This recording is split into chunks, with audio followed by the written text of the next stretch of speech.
That ends up all the committee reports. Now we'll roll into a few other events, and we'll talk a little bit about the PGA Centennial celebration.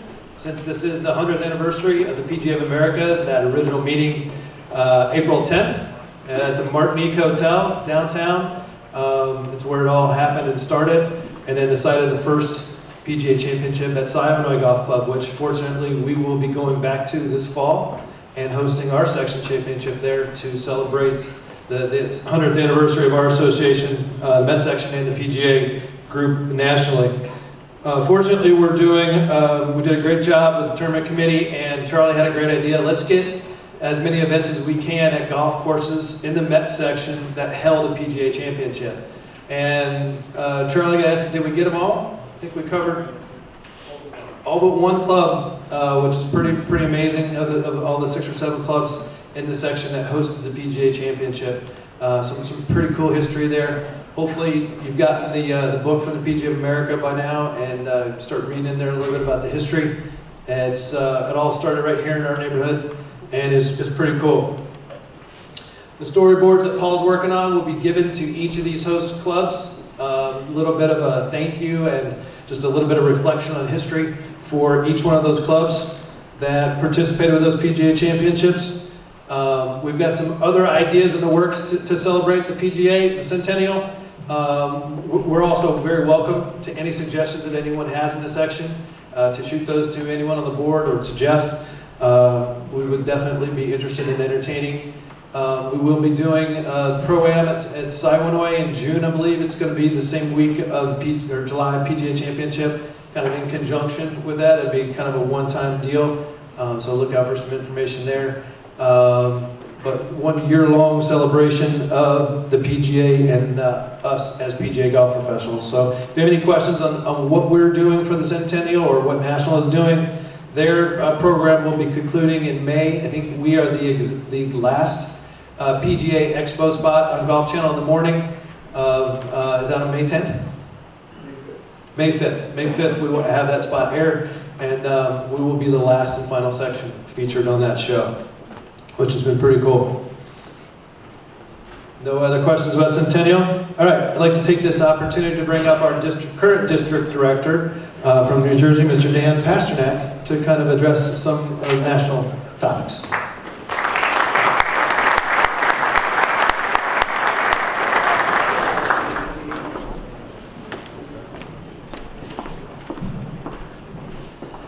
Thank you, Heath. Thank you, ladies and gentlemen, fellow PGA members. It's always an honor and a privilege to come and speak to you about what's happening in our association and speak to you about what's happening in our game. As you've heard, 2016 is certainly going to be really the year of golf. I've heard it called that.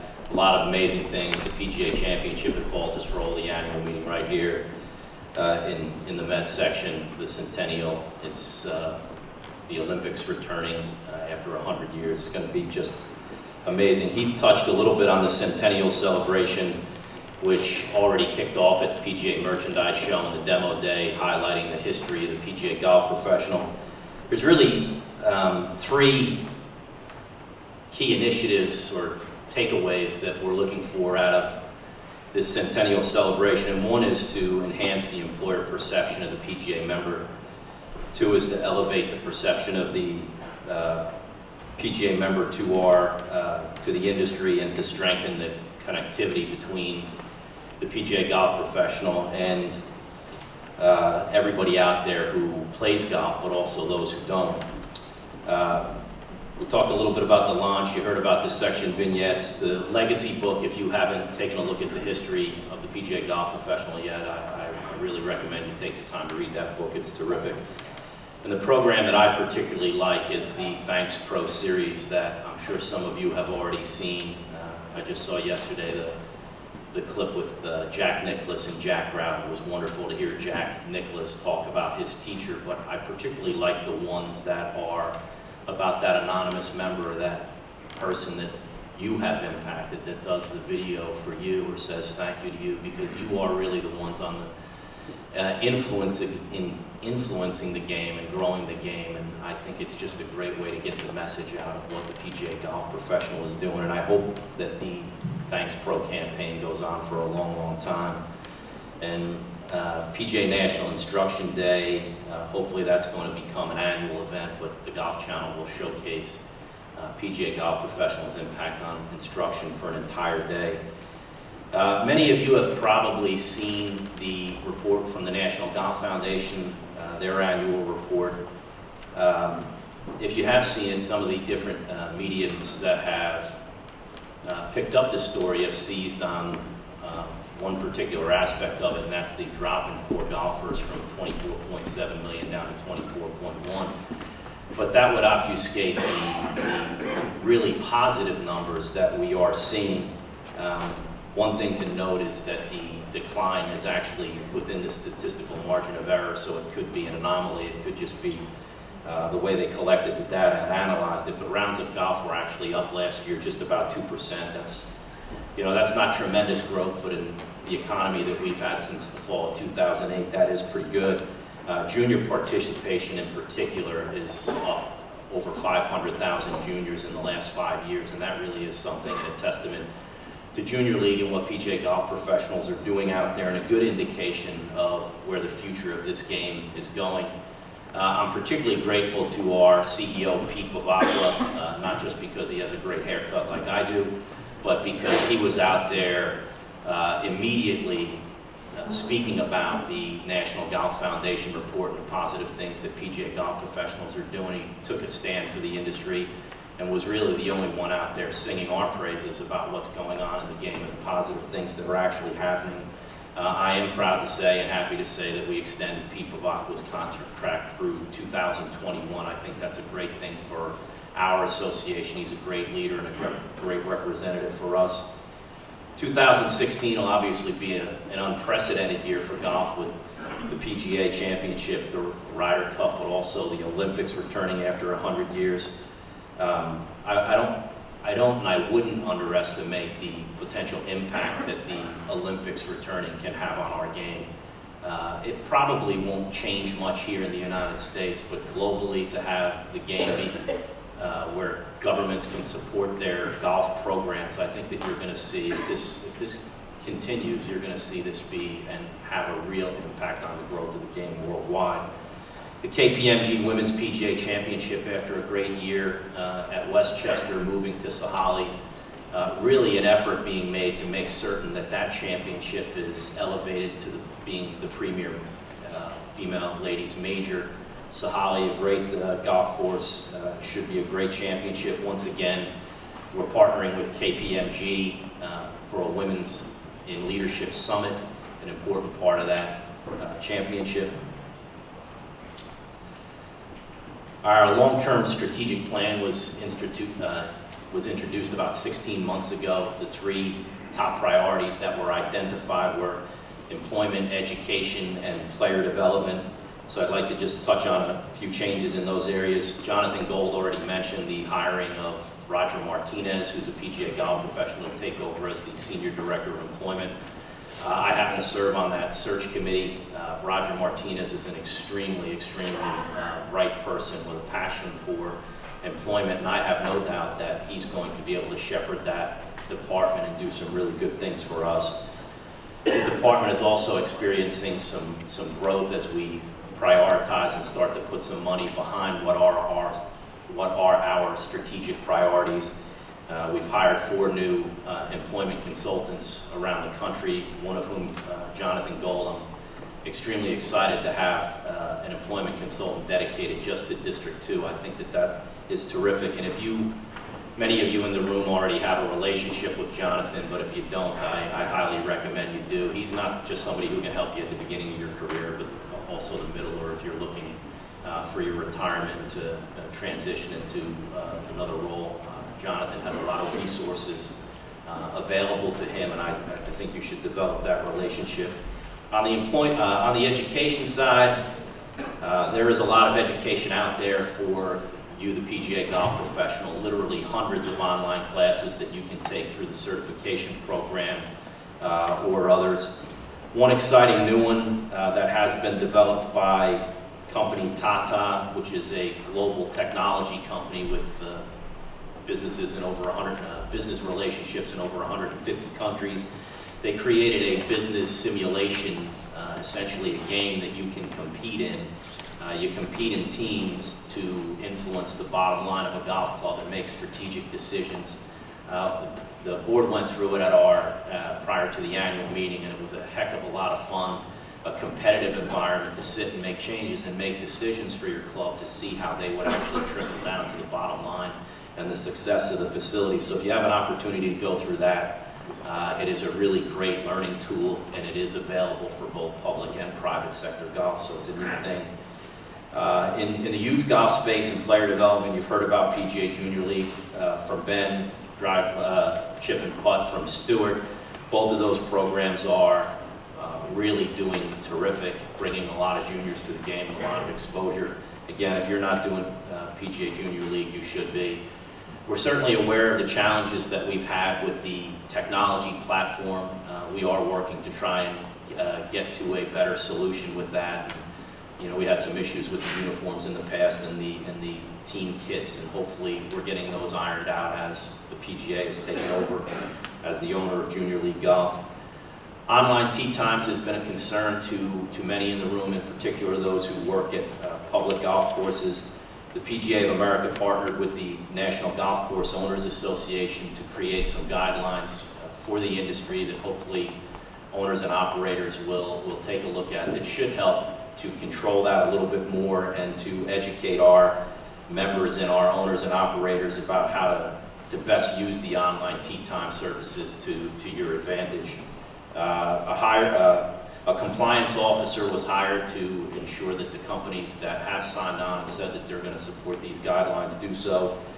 Major operators, Golf Now, Easy Links, Course Trends, Golf 18 Network have all said that they're going to sign on, but without a compliance officer to ensure they do, there'd be nothing to hold them accountable. PGA Verified, some of you may have some information on that, but PGA Verified was created to evaluate and certify the validity and quality of technology products so PGA golf professionals can make better buying decisions. We've partnered with the Massachusetts Institute of Technology to evaluate the golf technology that's out there. Really look at this as a potential member benefit to know that, and you can have the confidence that if a product is verified, that it meets the standards that you would expect. We'd also benefit from the information and the test results of the products, and also from a potential educational component that will exist for those of you who have an interest in utilizing technology, in particular in the teaching space. With employment as a priority focus, last month a new framework was introduced to foster employment alliances with our largest PGA employers, open to companies that employ greater than 100 PGA golf professionals and maintain a minimum of 75% PGA professional employment and are willing to commit to a national advertising spend. We're going to now allow them to, in their advertising, to say that they proudly employ PGA golf professionals. Golf Tech was the first company to take advantage of this new engagement. I have received several calls and emails voicing some concerns about the opportunity, just to clear up some of the ambiguities, the questions that came to me. This is not a revenue-producing deal for the PGA of America in any way. It's a license that is non-exclusive, so we'll be open to any employer who can meet the 100-member threshold, the 75% PGA professional in their workforce, and is willing to maintain this criteria. Any that does not, the license can be revoked by the PGA of America. All this really does is allow major employers to advertise in a national campaign that they hire PGA golf professionals. It doesn't do anything more than that. It is not dissimilar to how any other PGA member can promote themselves on a local level. PGA Performance Track. It was announced last month that the PGA Performance Track was sunsetted or will be sunsetted. This was mainly due to a decrease in participation, which was creating unreliable data. If you don't have enough people participating, the data that's generated just isn't going to be accurate. It can actually be misleading and hurtful. And you may have heard recently also that the decision was made to sunset the PGA Grand Slam. Although this was a difficult decision, it's something that had been being discussed for quite a long time. The Grand Slam, when it was created in 1979, was certainly a different entity. It was actually one of the most lucrative rounds of golf on the PGA Tour. So the players were very excited, but with the wraparound schedule, with the race to Dubai, a lot of pressure on the players for their time, it really became an obligation for the players to participate in it. It just became apparent that it was time to sunset that. You're doing wage and hour, you have somebody coming in to speak about that. So just very briefly, you'll hear later about the changes in regulations around the wage and hour. This is something that if you are an employer, you really need to pay attention to this. And my recommendation would be is after you hear what you hear today, that if you are or have any questions, that you do consult a wage and hour attorney to help you navigate through the regulations that are coming. Super regionals, we have 3 candidates that are running for national secretary: Russ Libby, Jim Richardson, Rick Murphy. Your leadership will be going up to Hartford later in the month. I'll be there to watch these candidates, interview these candidates. If anybody has any questions or comments that they'd like to pass on to me, please, you can always reach me via email or give me a call, but I'd be very interested to hear what you have to say. Just in closing, it is always a pleasure to work with your leadership here in the Met PGA. Heath Wasson does a great job. Charlie, it's really been an honor to work with you. You've been nothing but a gentleman to me, and I'm really appreciative of the time that you've afforded me. I look forward to the annual meeting. I think it's going to be terrific to have it here in New York. I think it'll be a great celebration. So thank you.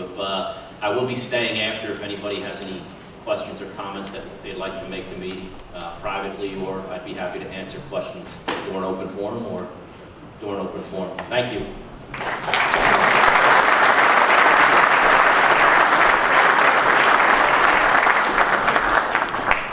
Thanks, Dan. Appreciate your time.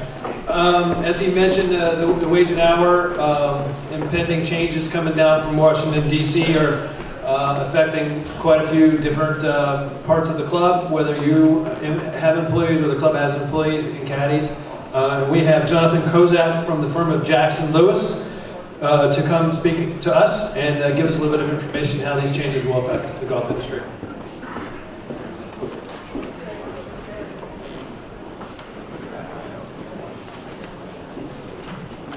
Good morning, everyone. I'm sure you've all been eagerly awaiting my presentation on changes at the U.S. Department of Labor. I'm sure you can't wait to hear all about it. But there is one significant change that is imminent. Starting with, just as a general concept, the federal wage and hour law requires all employers to pay overtime to all employees for all hours worked after 40 each work week, unless a statutory exemption excludes the obligation to pay overtime. And the 3 most common statutory exemptions are the so-called white-collar exemptions for professional, administrative, and executive staff. And there are 2 essential components for the white-collar exemption. One essential component is that the exempt employee is paid a salary basis. A salary basis means that they get the same guaranteed weekly amount regardless of the quantity or the quality of work that they perform. And the federal regulation sets a minimum salary amount that has to be guaranteed on a week-to-week basis. And the federal level has been behind the state level probably for the last 35 years. It's $455 a week. That works out to roughly $23,000 annualized. And that has never been the standard, or has not been the standard in New York for the last 30 years. Standard in New York is this year $675 a week. The other essential component to the exemptions is that the primary job duty of the exempt employee is exempt work. And what is exempt work is detailed in the regulations, and what is a primary job duty also is detailed in the regulations, but it is essentially the most important function that the exempt employee performs for the employer. About 2 years ago, the President issued a directive to the Secretary of Labor to update and modernize the exemptions. The conclusion has been in Washington that the salary basis level has been far too low for far too long, and that there are far too many employees deemed by their employers to be exempt and therefore not getting overtime that they should be entitled to. Last summer, the U.S. Department of Labor issued proposed regulations to change the existing regulations. And the principal change that was made was an increase in the salary basis level from $455 a week to $970 a week. So more than double what the current standard is, and to a level that will be above the state level.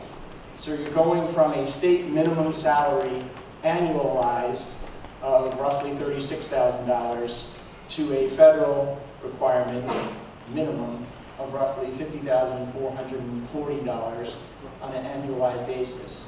So those two tests that I mentioned for exempt status, primary job duty, which typically is where most of the litigation occurs, most of the dispute as to what is somebody's primary job duty, most of the fact fighting for lawyers and for the Department of Labor has been what is somebody actually doing and is their primary job exempt work. You don't even get to that question, you don't even get to make that argument if you're not paying the statutory minimum now, which likely will be $970 a week. So automatically, regardless of job duties, persons who are deemed to be exempt but are paid less than this minimum threshold will be non-exempt, will be entitled to overtime for hours worked after 40, and will be a potential exposure for your clubs and the event changes aren't made. So the proposed change was issued last year, was published last year. Department of Labor invited comments. More than 300,000 stakeholders, employers, and employee groups submitted comments to the Department of Labor on the proposed change. Comment period has closed, and the Department of Labor has considered, as they're obligated to do so, considered all the comments, and they've now submitted to the President's Office of Budget Management the final regulations. Once the Office of Budget Management reviews those final regulations, they will be issued and published in the Federal Register in final form. They will be effective within 60 days. When that will occur, when they will be published in final form, has been a subject of much speculation. Every comment that the Secretary of Labor makes or anybody else connected to the Secretary of Labor is published in daily periodicals that we lawyers follow eagerly and try and read tea leaves as to when it's going to come. Obviously, it's election year. I'm not sure if anybody's noticed. There have been a couple of debates on CNN and Fox News almost daily. So initially, the thought was it might not be issued in final form until later this year, so that the effective date is until after the election.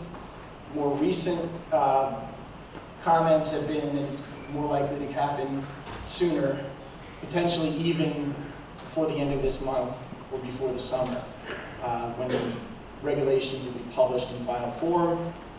And then within 60 days thereafter, they will be law. Now, there's quite a bit of political wrangling going on in Washington, including some congressional committees that are calling on Secretary of Labor to delay implementation of the final rules, but it's unlikely that any of that will prevent it from actually occurring. So what should you do now? Well, at a minimum, you should look at those of your employees who you deem to be exempt who are earning less than $970 on a weekly basis. That is likely to be the minimum initial threshold.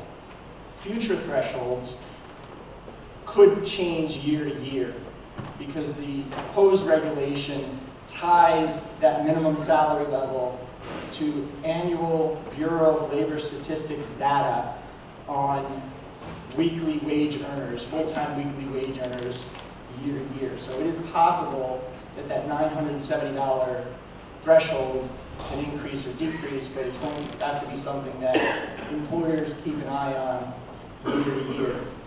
So for any of your exempt employees not earning $970, you have a choice. Presuming you're satisfied that their primary job duties are exempt, you can raise their weekly compensation to the statutory minimum. Alternatively, you can deem them to be non-exempt, track their hours, and make sure that you compensate them at not less than time and a half, a regular rate of pay for the hours when they work over 40 in a work week. One thing that I've been talking with clients about since the proposed regulations were issued is that in the event you have a potential misclassification, in that it might be difficult for you to prove that an employee's primary job duty is exempt work, the timing of the change at this summer or early in the fall may provide an opportunity to correct a misclassification, and as part of continuing efforts to maintain compliance with the law. A lot of times there is gray area as to whether a manager or an assistant manager has as their primary job duty exempt work. How much time are they spending supervising, disciplining, hiring, firing, as compared to their non-exempt activities, generating income for the club, making sales in the golf shop, providing lessons to members and guests. Those activities might be deemed to be non-exempt activities, and to the extent the employer is unable to show that the primary job is managing, is exempt work, there may be an exposure there that can be addressed by a reclassification from exempt to non-exempt. The other significant issue that I wanted to mention this morning has to do with the use of independent contractors and the classification of workers as independent contractors. In addition to the Department of Labor's efforts at updating the white-collar exemptions, they also have been taking a look at the way the workplace has been changing in recent times. And in particular, employers' use of independent contractors to augment or replace employed staff, directly employed staff. And the Department of Labor takes a very broad view of what is an employee or who is an employee. The Department of Labor is specifically targeting for investigation employers that utilize large staffs of persons classified as independent contractors. The Department of Labor is assigning resources to hire investigators to look at employers and look at who employers are paying on a continuous recurring basis. And they've also been working with the state departments of labor to identify employers to pursue. And the hospitality industry has been an area where there has been a particular focus. Some of the reasons that employers classify workers as independent contractors are that the workers prefer to be deemed independent contractors, that we've always done it that way, that everybody else does it that way, and that our business model requires that we do it that way. Not one of those 4 reasons is a justification that will be a defense to a conclusion by the Department of Labor that a worker is an employee rather than an independent contractor. Now, caddies were an issue in your industry, quite obviously. In the past, the U.S. Department of Labor has not pursued caddies as employees.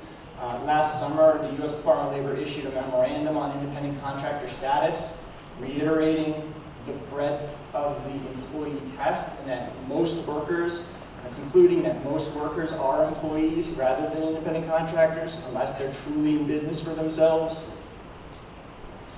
And there's not yet an indication that the Department of Labor is going to change its position on caddies. State Department of Labor, that might be a different issue. They may look at it differently. Some of the things that, some of the indicia of employment status that you should look to avoid with respect to caddies would be hiring, conducting interviews, scheduling, determining pay rates, disciplining, terminating. Now, I understand, obviously, I work with several clubs in the area and in the state.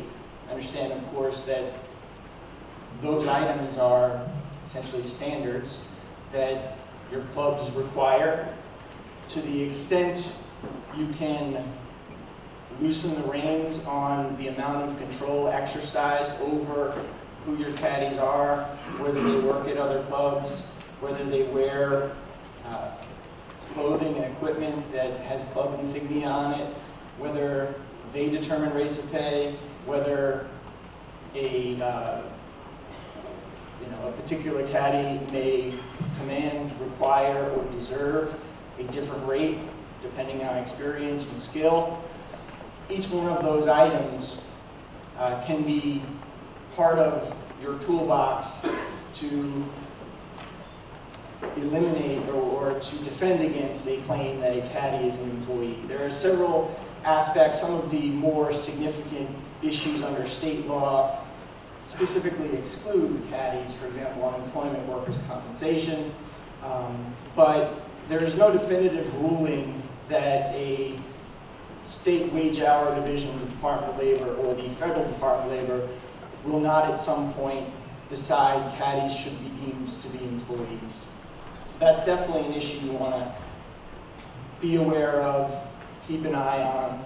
To the extent your clubs utilize other persons or services on an independent contractor basis, recognize that the state and the federal Department of Labor will scrutinize that arrangement and to determine whether or not those individuals really are employees who should be entitled to minimum wages, overtime, and for whom you'd have an obligation to track hours and other information as you would for employees.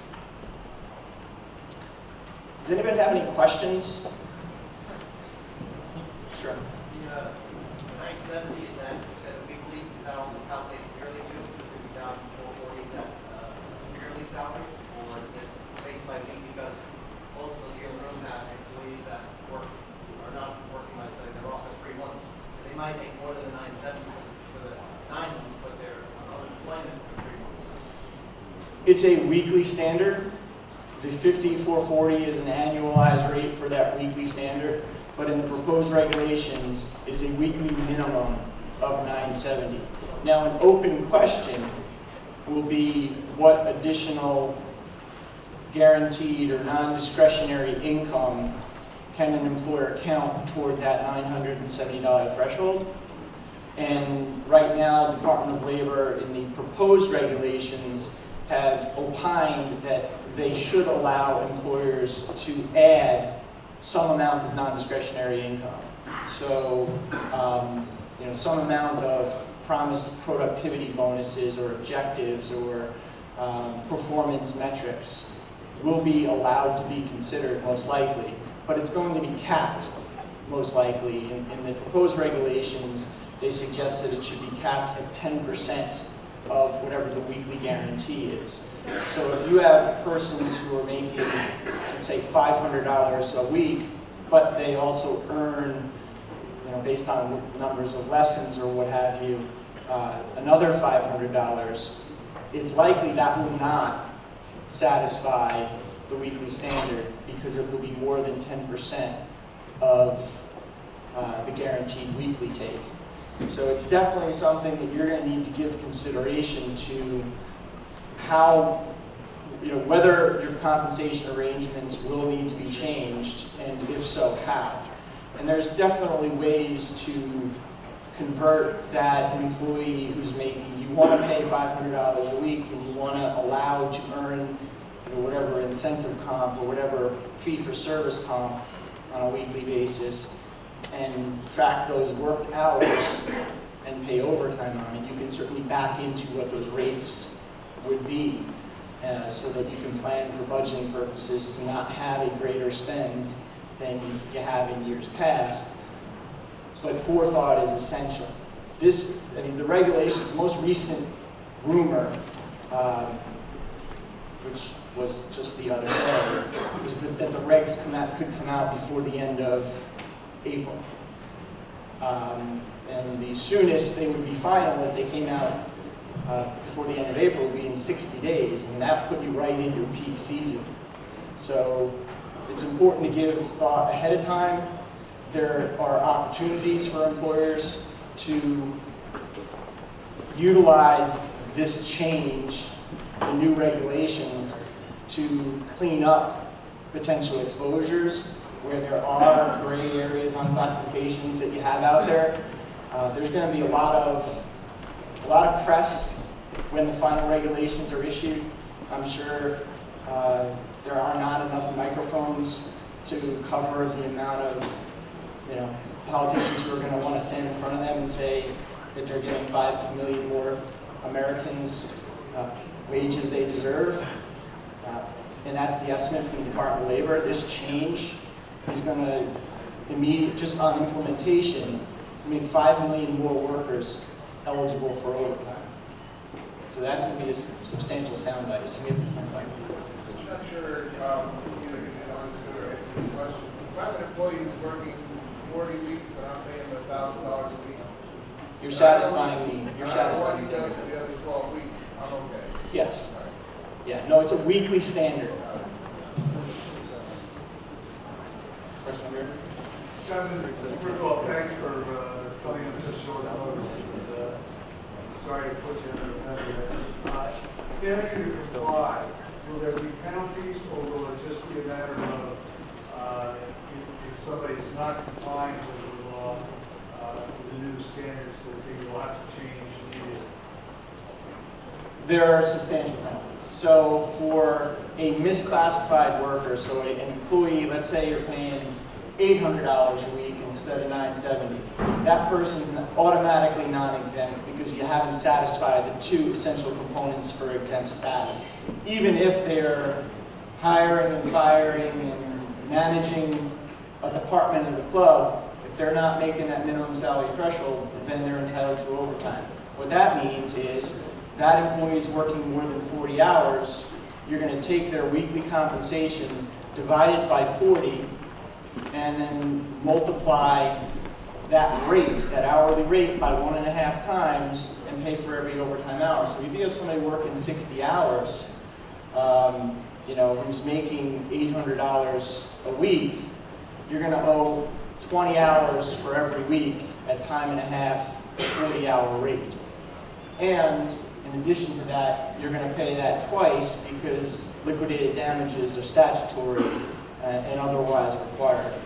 And you're going to pay the lawyer that person hires to sue you because attorney's fees also are recoverable for underpayment of wages under the federal and the state law. Question here? So if you pay a person, let's say, which I said, right, you're getting 600 a week, say 40 weeks, 24,000. I'd say, right, I'm going to guarantee you, $30,000 54,000 you're gonna get paid for 40 weeks. Divide that out and say you're gonna work 60 hours a week. Now, if they work more than 60, I pay them. If they work less than 60, I pay them less than 60. But I pay the exact hours that they work. Okay? So at that time, they should pay me like $13 an hour and $21 on overtime. And at the end of the year, let's say they got paid a little more than I guaranteed, 55,000. I'm good, right? Because I paid an hour. You got to be careful with guarantee. When you talk about non-exempt employees, all right? If you're saying you're paying them hourly, you're paying overtime for hours worked after 40, you can't prepay overtime. Department of Labor would scrutinize that type of an arrangement as a scheme to avoid what the obligation would be. So it's dangerous to guarantee any particular amount for a season because the Department of Labor say, okay, because that's guaranteed compensation, your overtime premium is not whatever rate you set. It's not 13 at 1.5 times. It's the total guaranteed amount divided by the total hours times halftime for those additional hours. So I'm happy to talk through any potential strategy to do it. 30 years ago, I wanted the labor lawyers in the state can't pay these people. It's an independent contract for less than so much of that. Right. Couldn't do that. So when I did it, I said, okay, your package is could be this amount of money at 60 hours a week, time and a half to 40. And they said that's what you're getting. If you average over the course of the year 61 hours, well, you're getting 21 hours of overtime. If you only work 58 hours, you're only going to get 18 hours of overtime. But I will make up the difference in a 1099 for those 2 hours. Average towards it. No, I understand what you're saying. I would be very careful with that because to me it sounds like, I mean, first of all, you can't pay 1099. I mean, income paid to employees is wages, no matter how you slice it. So that, that gap piece is income for the 58 hours.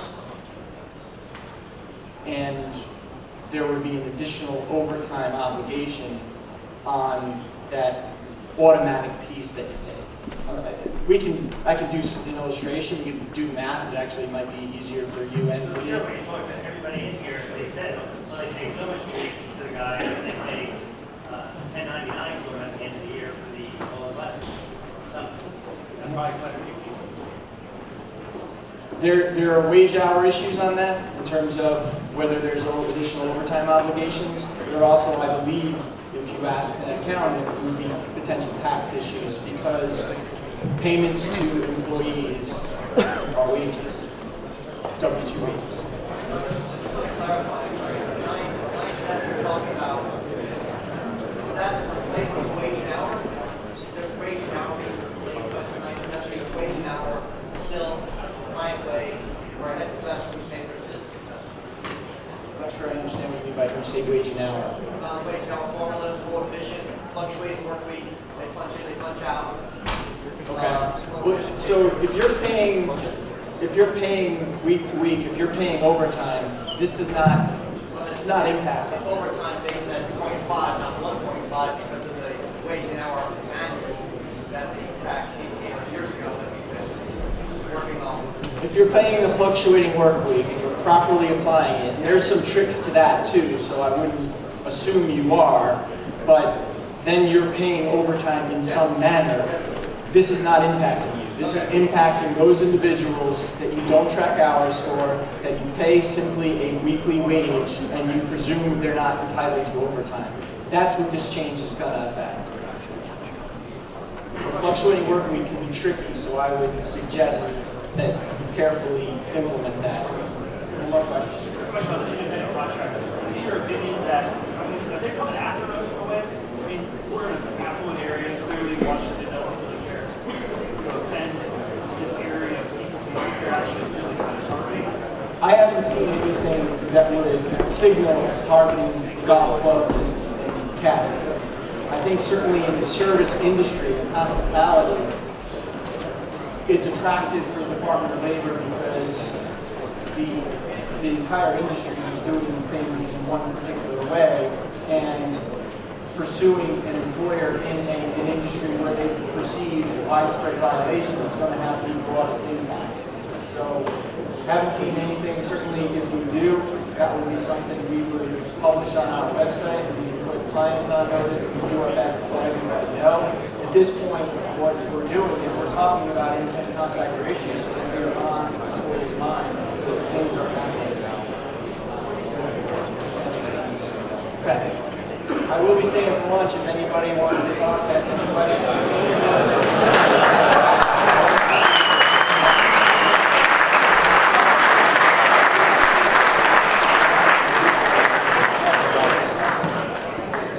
I can tell by the buzz in the room that it hit a touchy subject there, so we thought it was very important to at least make everyone aware of what's happening. Hopefully, to his point, the golf industry is not going to be targeted, but you never know. It's all politics in a short amount of time. All right, so that wraps up our new business. Unless anyone else has any new business, we will roll into open forum. And I have just a couple quick items to go over, which have kind of already been touched on, and we'll open up to the floor for any questions. Dan did speak about the Super Regional. We're going up there in April. Spend a couple days. Rick Murphy, Russ Libby, and Jim Richardson, all three solid candidates. If anyone in the room has individual relationships with these, feel that you have an opinion that we need to know about to cast our vote in November, this is an extremely important election to get someone in there that represents our values. So definitely reach out to the officers or Jeff, and if you have any feelings towards these individuals. PGA annual meeting is happening here in our neighborhood. Grand Central Hyatt in Manhattan. We are supporting Northeast New York and Derek Sprague's outgoing annual meeting. Great opportunity to go in for the day, get your MSR hours, and see the national governance at work. It's going to be really cool. Hopefully some of the venues that we visited, Ellis Island, possibly a potential venue, really going to be just an incredible event. I think there's an extra day, but drive in, spend the day or two, and kind of get a little taste of the national process. But on that Friday of that week, the election will take place, and it's something like you've never seen. So if you've never seen a national election for secretary, it's definitely worth your while to spend a couple hours in there and visit with it. And on that note, we spent several days in the city with the PGA team, looking at venues. We only turn 100 once, and we're pushing them hard to really showcase Manhattan in our city. It's just going to come down to budget dollars, so hopefully they make some great choices, and we produce a big wow factor. Just a heads up, if the weather is good, everyone in the room probably will get some phone calls about playing golf for the delegates that are coming in from across the country. We're probably going to let them all do that individually, but we'll try to do something formal for the section office to see if anyone has availability for times to host a couple of groups here and there. Please reach out to us and let us know so that we can accommodate during that week. That wraps up my version of open forum. Anyone else in the room have open forum questions to be brought up? All right, Peter. Sorry, the PGA Pro program is great. Thanks, PGA Pro. I went on there to thank somebody. I uploaded an old photograph. I tried to type something, but the typing covered the entire photo. But it resets it in the middle of the photograph. So I went out and went in to look at how other people are posting and writing in the middle of the photograph. Is there any way that we can adjust that, fix that? Paul or Kelly reach down to National and see what's going on with that. So obviously, probably a little technical glitch, so we can straighten it out. John Kennedy. Now, with this summer, those of you who know Dennis Walters, Dennis won the 2008 Distinguished Service Award. This summer, Dennis Walters will be staying at Westchester Country Club for the month of August. For those of you who know Dennis, he actually was an assistant here in the Met section, quadriplegic, and he does a golf show that's probably as inspirational as anything you'll ever see, save the PGA Hope program. So because Dennis will be staying in the section for a full month, he's going to reduce his show fee from $5,000 to $2,500. So those of you who have a junior program, corporate outings, or any program you think that it would be of value to you as a golf professional in your club. And he also said that if you have a charity that's important to you, he probably would reduce the fee even further. Feel free to contact me at Westchester, and I'll be happy to put you in touch with Dennis and see if he can help you this summer having a program at your club. Thank you. Is there one more? Any more open forum questions? Motion to adjourn. Go to lunch. Let's go. Thank you.